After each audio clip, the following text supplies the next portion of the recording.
Well, good morning, my beautiful coffee beans. This is your Florida major crime, homicide, and missing person update. If we have any breaking news in the last 24 hours, this is the show that you are going to get that on.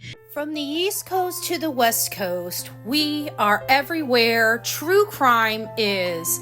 We are asking for the public's help. We are searching in the woods. We are doing what it takes here on the Bullhorn Betty channels to find answers to the most alarming cases we have been watching on the news. I can tell you personally that I have traveled this entire country seeking these answers and bringing that content right here to you here on the Bullhorn Betty channels and Bullhorn Betty Crime Stories. We are happy with the work that we've done. We brought many answers to the public, and we have defied mainstream media in our pursuit of the truth in these cases. We will continue to work, we will continue to fight for these victims, and we will continue to tell their stories here on my channels. Welcome to the Bullhorn Betty brand of channels and the Coffee Club. Thank you for your love, thank you for your support, and more importantly, thank you for allowing me to bring these victims' stories to each and every one of you, advocating for each of these victims. God bless you, God bless America, and more importantly, God bless our victims.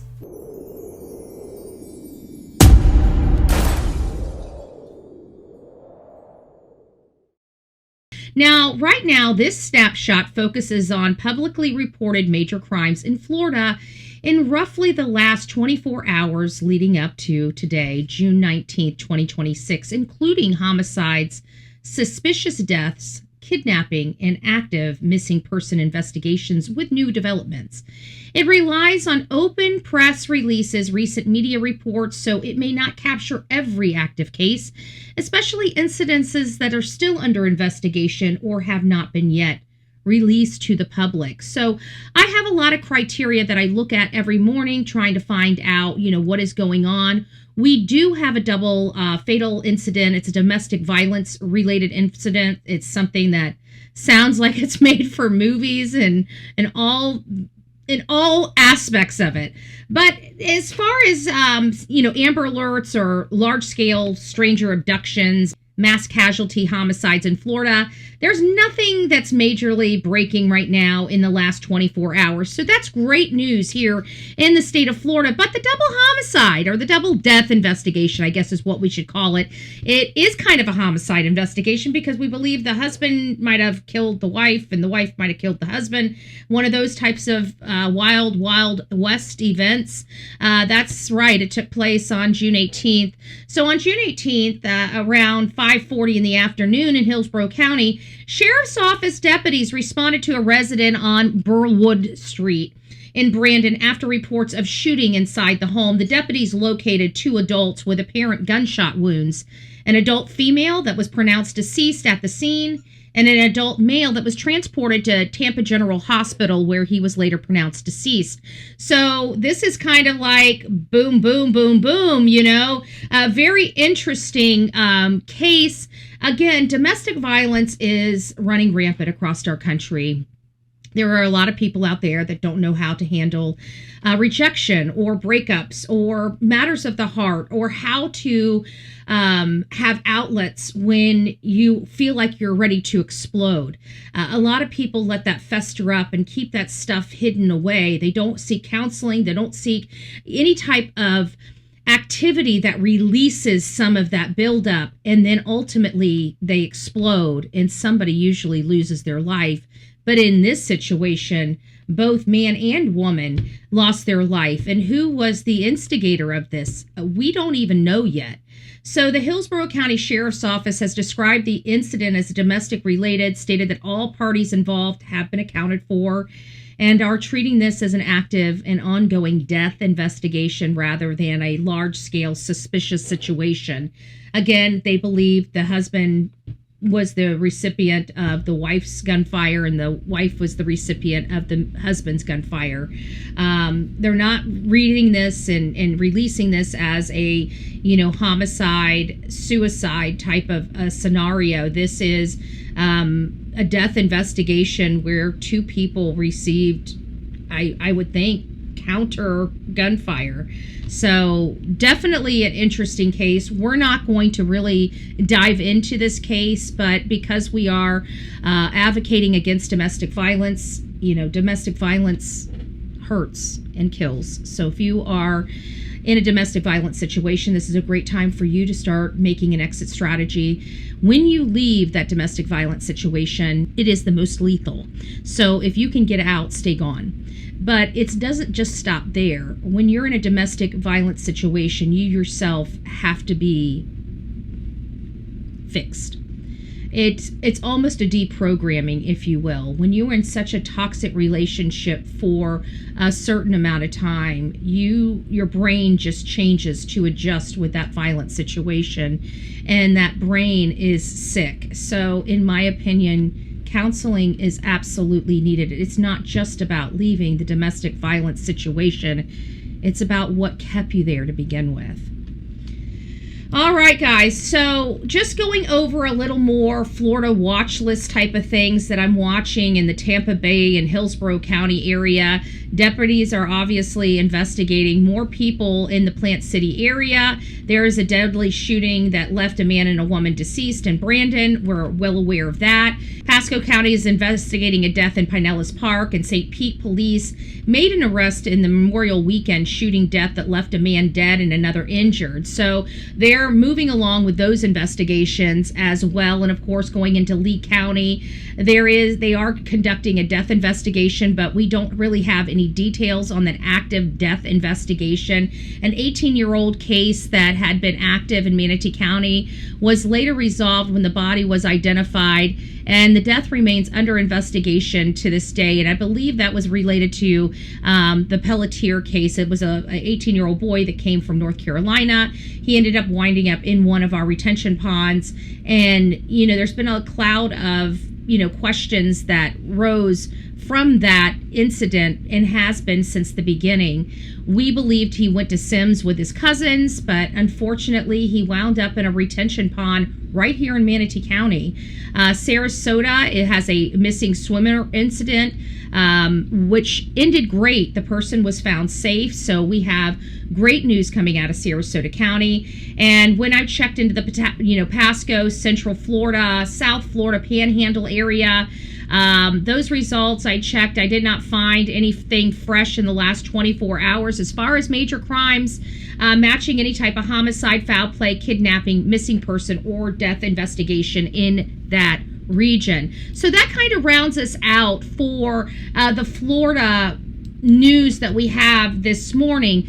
But we also look at other places. We look all over the United States for any type of major breaking news. And of course, coming out of Orange County, Florida, which again, a Florida case, even though this was not a criteria for specifically Florida, it is pretty interesting because an ex-probation officer faces 565 years for tipping off drug ring. A former juvenile probation officer in Orange County, Florida, is facing more than 560 years in prison after allegedly using her court system login to warn drug trafficking group that law enforcement was closing in on them. And that's related to Crystal Lawson. And she's 32 years old, and according to this investigators say that 32-year-old Crystal Lawson kept access to Florida Court's Comprehensive Case Information System, known as CCIS, even after she was fired in 2022. Then allegedly logged in over 100 times between January and May to search for active cases and unserved warrants tied to a drug organization under investigation. And deputies allege she leaked active warrant and identified co-defendants to group members, which they said led to the loss of evidence, unrecovered assets, and at least one suspect fleeing to avoid arrest. She now faces over 110 felony counts of unauthorized computer access, carrying up to 5 years each.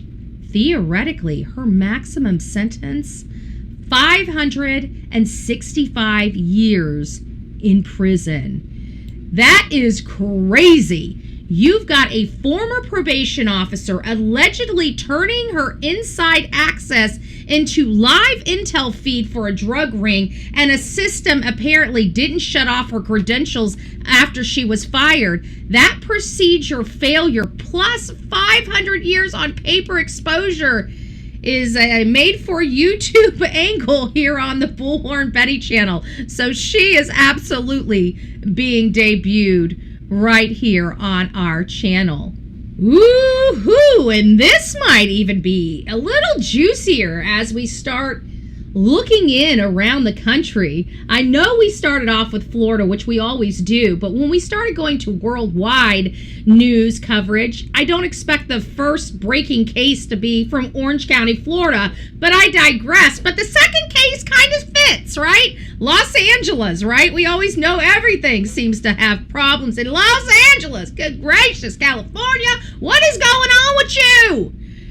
Raisin Company heir accused of hate crime death threats to rabbi. You can't make this stuff up. In Los Angeles, the heir to a well-known California raisin company has been charged with 3 felony hate crimes, holy smokes, after allegedly shouting anti-Semitic death threats at a rabbi neighbor leading an outdoor evening prayer service. Prosecutors say Bruce Lyon yelled threats to kill the rabbi from his Pacific Palisade home on June 5th. Don't the Pacific Palisades have enough problems going on out there? I'm just asking. I'm asking for the people in the back. And what they described as part of months-long patterns of anti-Semitic outbursts towards that neighbor. That's just awful. Can you imagine living next to something like that? People, you ain't gotta like your neighbors, but be somewhat respectful for everything that's holy. Act like you got some damn couth. The video circulating online appears to show Lyon making additional anti-Semitic statements outside of the Charbad Center, including ranting that the Jews burn it down to rebuild it, while another clip showing him in an arrest scene, visible agitating and using slurs. He allegedly refuses to leave his jail cell for arraignment, forcing the judge to order that he be brought in by force. This guy is cuckoo for Cocoa Puffs. What is he doing in jail? It sounds like he needs to be in one of our insane asylums. Oh, that's right, we closed all of them. What happened to all the crazies? Sounds like one of them might be in the Pacific Palisades, but I digress. His family company issued a statement calling his reported behavior profoundly troubling. That's an understatement. And stressing that he doesn't represent the company's value while also distancing the business from his day-to-day roles. Why are they hiding it at the popular raisin company? I'm just saying. This is a mix of a little bit of crazy, a whole lot of crazy, who am I fooling, a whole lot of crazy, and of course the insanity of the rich and famous, right? I tell you about how unhealthy these wealthy people in, where? California, and where? Oh, New York City. Yes, New York City.